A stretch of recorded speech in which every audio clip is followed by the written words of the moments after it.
The whole description she does of the Portland hospital, the birth, that was completely fabricated. Did Meghan Markle use a surrogate? That's been something posited literally for well over 3 years. We all know the first interview was given to CBS.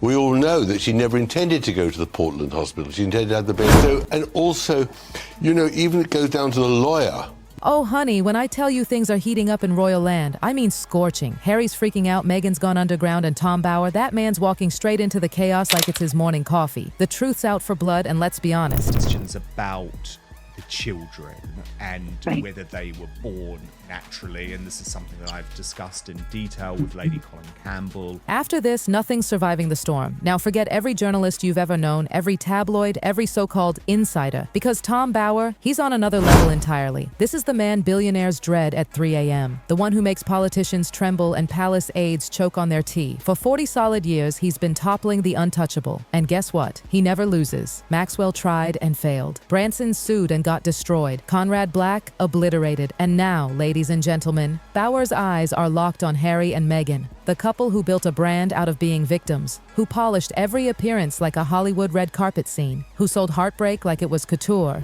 Back on the Mail, which is astonishing, that Meghan, we know she lied in her statement that she says that she didn't cooperate with Omid Scobie, and she said that They thought they had control, but Bower, he's the predator. The story begins with whispers, the kind that start quietly but turn into a hurricane. Meghan's pregnancy with Archie wasn't just secretive, it was Hollywood on steroids. Forget the royal norm. No glamorous hospital photos, no beaming press release, no smiling duchess waving outside the Lindo wing. Nope. Harry and Meghan locked it all down like it was a classified Netflix project. Instead of proud royal parents, they turned into fortress guards, controlling every shot, every word, every whisper. The public got nothing, just a dry press note and a million burning questions. Any personal view on that situation?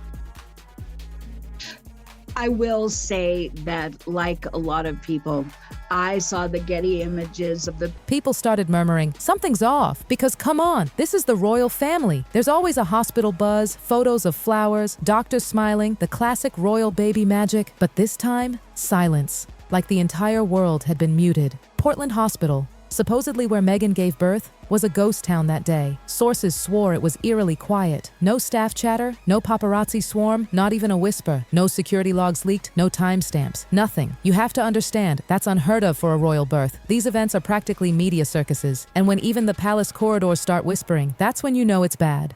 Why so secretive? People wondered. What are they hiding? And that's when it began. The rumors that could shake the monarchy to its very roots. Whispers turned to wildfire. Shocked, but Getty Images is very reliable. I questioned why nobody...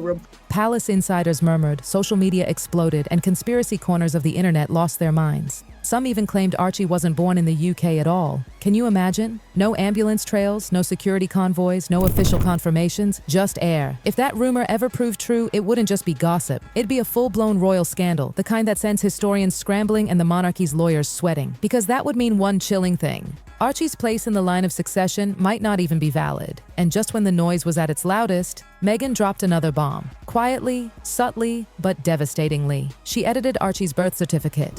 said it was untrue. But a lawyer says Meghan didn't lie. Well, extraordinary how the whole thing is unraveling. And yet they don't produce... Yes, weeks after his birth, the document was changed. Gone was Rachel Meghan. In its place, only her royal title. No explanation, no press release. Just a silent pointed message. I'm not just Meghan Markle anymore. I'm royalty. The palace panicked. Officials scrambled to issue a rare public denial, but insiders were already gasping. It felt like another Meghan moment, one that left even the stiffest palace aide clutching their pearls. That one change, that single edit, poured gasoline on the gossip fire. People stopped being curious and started being suspicious. Why remove her name? Why now? And that's when Tom Bower smelled the blood in the water. The scene was set. The fairy tale image Meghan had spent years perfecting was about to start collapsing, live. By this time, the whispers weren't whispers anymore. They were thunder. Every royal watcher, every gossip columnist, every anonymous palace insider was talking. And you know what they all agreed on? The story didn't add up. No ambulance escorts, no verified hospital records, no staff accounts, nothing matched. Usually, a royal birth comes with protocol, documentation, photos, witnesses, an entire army of royal press handlers.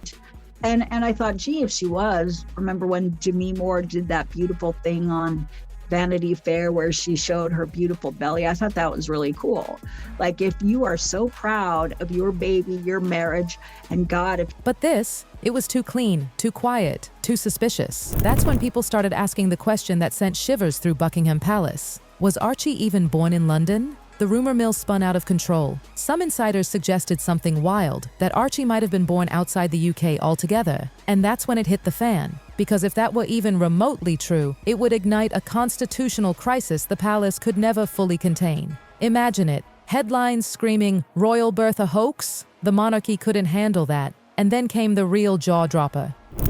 It wasn't just about where Archie was born, it was how it all unfolded. The secrecy, the missing witnesses, the polished press statements. It was too controlled, too precise. People began to whisper, is this privacy or manipulation? Was Meghan crafting not just her image but the royal narrative itself? Then, boom, the PR earthquake. Meghan once again quietly changed Archie's birth certificate, this time removing both her first names. No Rachel Meghan, just the title. A declaration written in ink, I make the rules now. Tom Bower saw it. Every edited line, every strategic silence, every contradiction. To him, it wasn't a collection of coincidences, it was a pattern. Control, deception, power. The cracks in Meghan's fairy tale were showing, and Bower was sharpening his pen like a weapon. And you know what happens when Bower smells weakness? He doesn't just expose, he eviscerates. Weeks after Archie's birth, Meghan made that shocking document edit, and the ripple effects were explosive. Palace aides gasped. This wasn't paperwork, it was symbolic warfare. Meghan was stripping away her old identity, crowning herself untouchable. And people noticed. She didn't need to say it. The message was loud and clear. I am royalty now. I answer to no one. And in that moment, the palace, the centuries-old institution built on discretion and hierarchy, suddenly looked powerless. Bower saw what others ignored. A calculated game of power played with PR weapons and perfect smiles. He saw the control, the manipulation, the subtle rebellions, and he was ready to document every move line by line until the Sussex fairy tale crumbled under its own glittering weight. For Harry, this was nightmare fuel. For Meghan, it was strategy. But for the public, oh, it was juicy. The first real crack in the royal dream they'd sold to the world. And just when everyone thought it couldn't get more dramatic, it did. Inside the pages were accounts that even palace aides whispered about in disbelief. Meghan allegedly throwing tea during a staff meeting. A petty moment, yes, but one that insiders said captured everything. The tension, the drama, the exhaustion that followed her everywhere. Staffers described her as demanding, controlling, and impossible to please. All those graceful public smiles, Bower painted them as rehearsed performances. Every tear on camera, controlled. The man even pointed out how she could cry on cue without smudging her makeup. A professional performance, as one source snarked. And honestly, people believed it. Because the evidence, oh, it was detailed. Names, quotes, documents, the kind of stuff you can't spin away with a podcast or Netflix special. Meanwhile, the palace stayed completely silent. No denials, no statements, nothing. Just the eerie quiet of an institution that's seen centuries of scandal and learned one crucial truth. Sometimes, silence is the loudest answer. They didn't need to fight back. Tom Bower was doing it for them. Behind closed doors, whispers say King Charles and Prince William didn't mind at all. For years, the Sussexes had aired grievances, interviews, documentaries, podcasts, always painting themselves as victims. But now, someone else was finally countering the narrative. And he wasn't pulling punches. And while Buckingham Palace said nothing, the public said everything. The Sussex fairy tale was unraveling. And it wasn't the tabloids doing the damage this time. It was the cold, hard evidence in revenge. And then came the next twist, because apparently, Bower wasn't done, not even close. Insiders began whispering that his next project, oh yes, his next target, was Meghan's rumored memoir, a book supposedly titled The Archie Deception.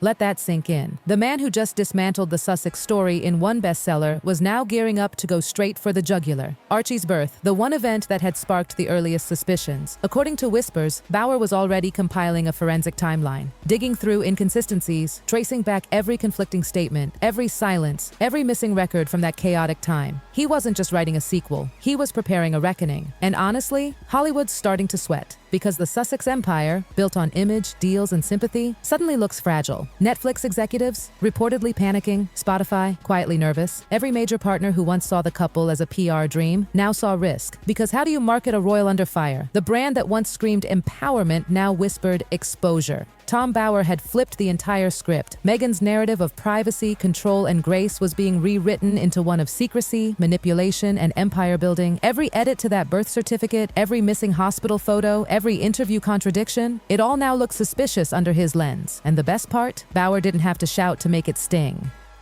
He let the evidence speak. For the palace, it was perfection. They didn't need to say a word. For once, someone else was doing their dirty work and doing it ruthlessly. Every time Meghan's team tried to respond, it only amplified Bower's claims. Every silence made the whispers louder. Every source close to the couple quote was drowned out by cold, printed pages. Because when you're up against Tom Bower, you don't win with PR. You win with proof. And Meghan? She might have mastered image making, but Bower mastered truth-telling. At least his brand of it, raw, relentless, and terrifyingly believable. Meanwhile, Harry, poor Harry, the man who once seemed like the cheeky, carefree prince now looked tense, hunted, exhausted. Sources said he was panicking behind the scenes, unable to control the narrative spiraling around him. And who could blame him? Their entire post-royal life, the podcasts, the documentaries, the brand deals, was built on the promise of authenticity. And now, Bower had ripped that foundation apart. Every story they'd told, every confession they'd monetized was being questioned. The public was asking, was it ever real? And the silence from Buckingham Palace? Oh, it wasn't accidental. It was chess. The institution that had spent centuries mastering quiet power had learned how to let the truth work for them. They didn't deny. They didn't defend. They simply stepped back and watched as Bower dismantled the Sussex narrative piece by piece. And the world ate it up. Headlines turned savage. Gossip shows ran with every claim. Social media devoured the drama. Tom Bower had done what even the most ruthless tabloids couldn't. He'd made the golden couple human again, flaws and all. Now, as talk of the Archie deception heats up, insiders whisper that Bower's not done sharpening his knives. He's reportedly gathering more testimony, and from palace staff, Hollywood insiders, even old acquaintances who've stayed silent until now. Every timeline, every quote, every contradiction. He's cross-checking them all. It's not gossip, it's an investigation. And this time, Meghan's fairy tale curtain may not survive the next pull. For Harry and Meghan, the stakes couldn't be higher. Their reputation, their entire empire of image, sympathy, and global influence depends on public trust. But once trust cracks, it never fully mends. And Bower's next book threatens to do exactly that, rip the final thread. Because for all the glamour, the speeches, and the million-dollar deals, one uncomfortable truth is surfacing. Control only works when people still believe the story. And now, the world is starting to doubt. At the heart of it all, one haunting question still lingers in every whispered conversation, every YouTube comment, every late-night royal debate.